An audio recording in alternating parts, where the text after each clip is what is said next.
Okay, how do entrepreneurs create value for customers?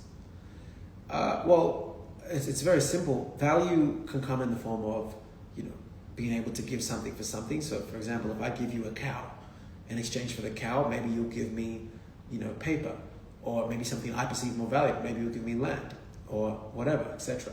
So money is just the tool that creates the transaction, the trade. But we're always doing transactions and exchanging for value. Other value is emotional. Why do we spend well, not as much anymore, but why do we spend $30 to go watch a movie? You know what I'm saying? Just on the movie, when we're just gonna feel emotions, right? Because emotions being tampered with is value. And I'll give you guys a slight thing that when you guys look at dating, why do women sometimes get attracted to the guy that makes them feel these ups and downs of this toxic ex? Guys, emotions communicate value.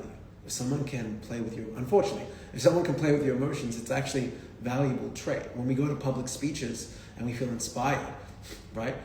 They can change your state.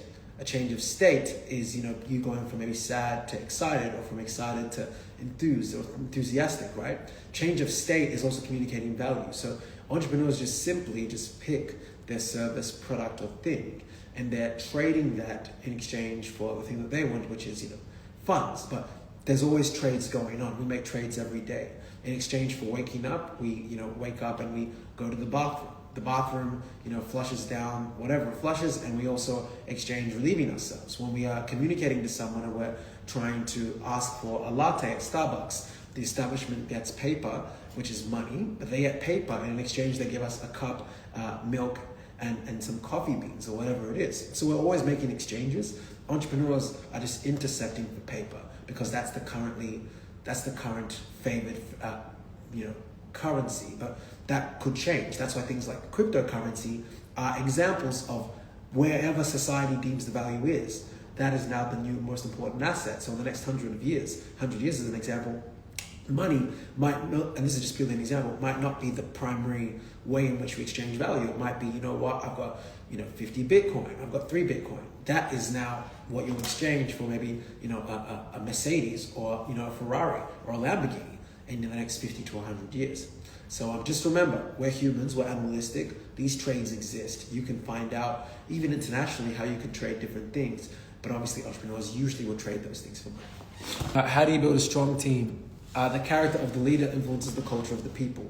So once you become a good enough leader, you start to be able to, with reps, hire good talent. And that good talent will allow you to attract more good talent. And it becomes a compounding effect. But as soon as you stop growing as an entrepreneur, the quality of your people will probably not grow as well. Probably. And it doesn't mean they'll not grow, rather. They'll reach a ceiling, and that ceiling is only going to be half of a third of yourself, right? Because oftentimes business is just simply a reflection of our own standards and our own capabilities. So for example, for me, a year ago, even though I really, really wanted at 25 to be I've got a multi-million-dollar business, it's only now at 26 where my company will comfortably clear a couple $1 million. Easy, right? But that took 7 to 8 years of reps, of making my character better, etc. What's up, Yann? Long time no see. Would love to catch up with you. It's been a minute. What ethical responsibilities do entrepreneurs have? What's interesting when it comes to ethics and entrepreneurship? Entrepreneurship is like the Wild West. You have to make your own rules. And this is where it kind of gets into philosophy or a bit of religion, depending on where people sit on that. There's no rules. I can wake up tomorrow, say I've got a cleaning company, technically, of course. Let's use an industry that I know nothing about, or not much about. Let's just say a roofing company.